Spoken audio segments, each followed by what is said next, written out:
Hey y'all, in today's video, I'll be talking about why you need a method to the madness of resolving leakage or any public health problem for that matter. So, a lot of women find themselves kind of in this season of the tornado of life, as I like to call it. So, you feel like you're in the middle of the storm. Everything around you is happening to you with very little, or what you feel like very little control. You may be dealing with some intergenerational things like caring for an aging parent, having a college age kid, as well as a young preschooler or young school age kid at home. And so when you're dealing with public health problems, in addition to just this busy season of life, leakage is something that can really get pushed down very quickly. And so today's video is going to discuss why the tools in which you apply to resolve the leakage not only matter as individual tools, but they also, the method and the application of how you utilize these tools is even more important. So we want to have ways to connect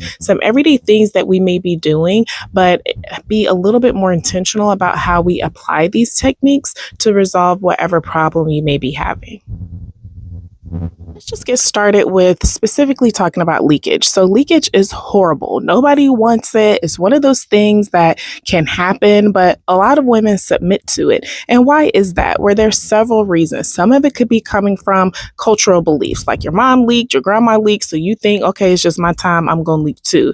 Some of it could be societal acceptance. We see all these commercials regarding pads and glamorizing, utilizing these external products versus really trusting the support of a professional to resolve the leakage. And then lastly, it could just be we just don't know what to do. So we know that it may not be normal. We know that it's super common, but we just don't have the support, after we've had kids, or maybe during the middle age of life, after we're done having kids, we just don't have the support to kind of walk us through how do we resolve this issue. So the three methods that I'll be going over today deal with your breathing strategy, which is a very, very important method that I teach with my one-on-one clients. The second method or technique that we're going to dive into a little bit more are relaxation strategies as it relates to your nighttime routine. And then the third technique or method that we're going to be diving into is scheduling. So when do you do these exercises? When are you scheduling your fluid intake? How much fiber are you eating? What are we doing to schedule these things just to be a little bit more intentional? So let's get into it.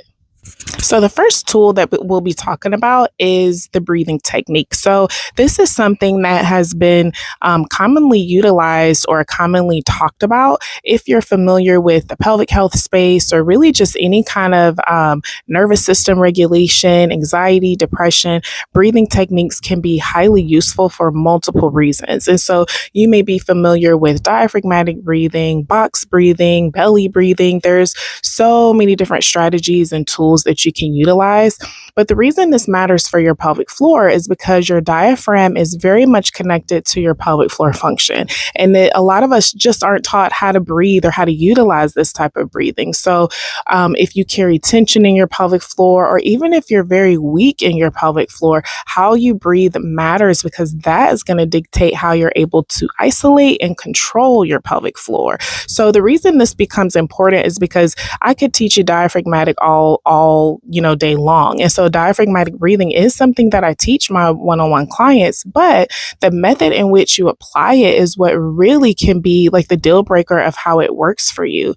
Maybe you have a super stressful job and you need to be able to use diaphragmatic breathing in all positions, laying down, sitting up, standing, because that is how you regulate your nervous system throughout the day so that you're not guarded, throughout your body, and more specifically your pelvic floor.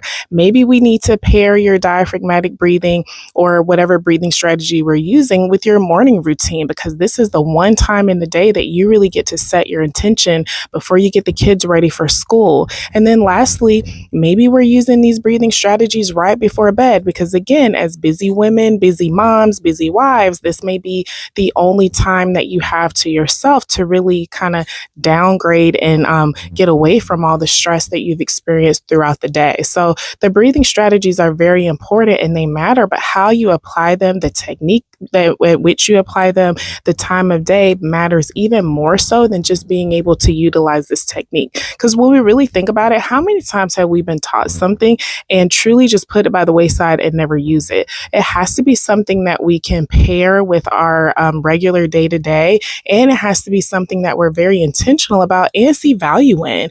How does this help you? So that is one of the main reasons why how you apply this method, when you apply this method, is super important, not only for your pelvic health, but your overall health as well.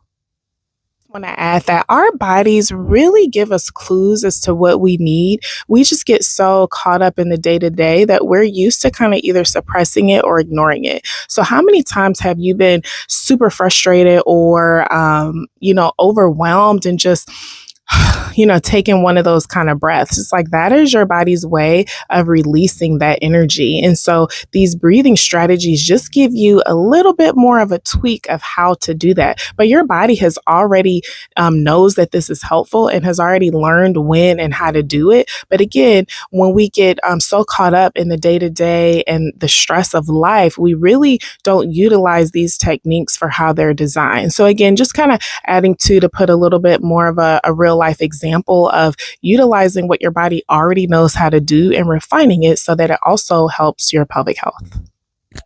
Now, the second tool is relaxation strategies, and this could come in the form of a nightly or daily routine, or even just an individualized position. And so, what we do for stress management impacts our overall well being. And so, if you follow me, you know that I've said plenty of times that our pelvis is a center for energy, whether it's emotions, pain, trauma.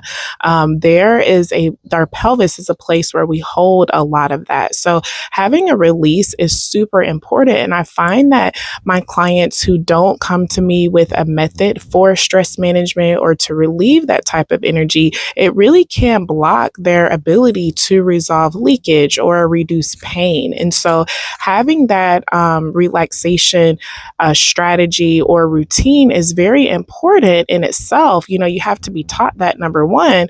But number two, it's like, what is the technique or the method in which we're going to apply it? So if you're someone who does carry a lot of tension or are very guarded, maybe you need a very specific position that you can get in the middle of the day, first thing in the morning, just to kind of, again, set that intention, as I was mentioning earlier, to relieve any stress, to kind of counter the stress that we know that we're going to go through. Stress is healthy. Stress is something that we cannot control, but how we counter it is really what's important. And so again, it's not just the relaxation strategy or the position that you may be taught, but it's how are you applying it.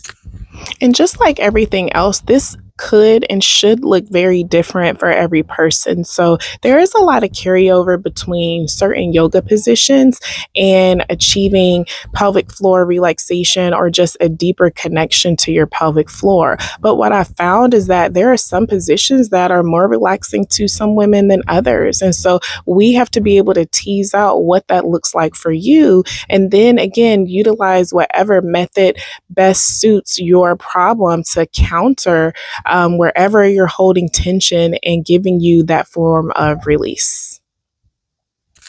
Now, the last tool that we'll discuss where the method and the application really matters is scheduling. And so I'm not just talking about setting a reminder in your phone, because how many times have we done that and then just hit dismiss when the alarm goes off? So it's not just about like the physical scheduling of it, but it's scheduling with intention and having an actual target. So in this category, I'll today talk about water intake and fiber intake. And so this again impacts your overall health, but more specifically your pelvic health. So if you're someone who deals with leakage or urgency and frequency, meaning that you're kind of constantly in the bathroom and can't really go 2 hours without feeling like you have to revisit the toilet to go pee, then this may apply to you. So water intake is super important for everyone, but we need to have a target. So 8 ounce glasses just doesn't really work for everyone. If you're a 300-pound man, that's that's probably not enough.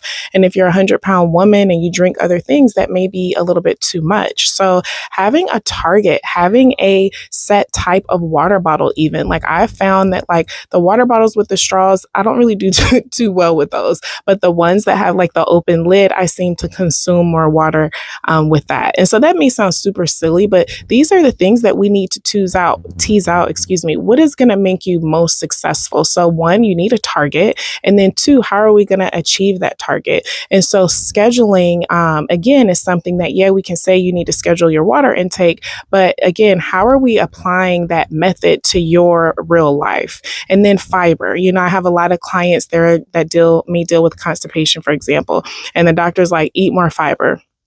That is such a blanket recommendation. Like most Americans, there is no way that we get enough fiber in our diet if we're not very intentional about it. Intentional means like, what are the foods that are high in fiber? A lot of us may not know that.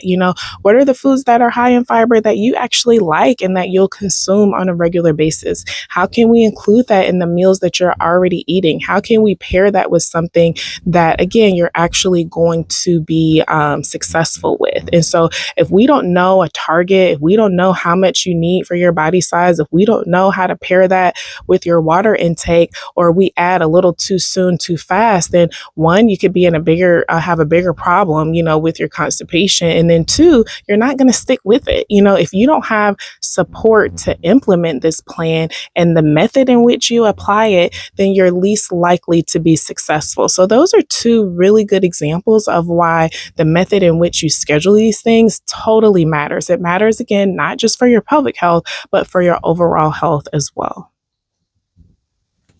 All right. As always, I hope that was very helpful for you. Today's video was kind of quick and dirty. I really wanted to uncover not only those 3 tools, but the method in which you apply them and why that's super important for your pelvic health. If any of this resonates with you, as always, don't forget to hit the like button and subscribe to my channel for additional videos so you don't ever miss a video. And if you want to dive in a little deeper, or the things that I mentioned today sound like something that you need support with to apply these methods, don't forget to click the link on my page so that we can schedule something to connect one-on-one. Thanks again. Bye.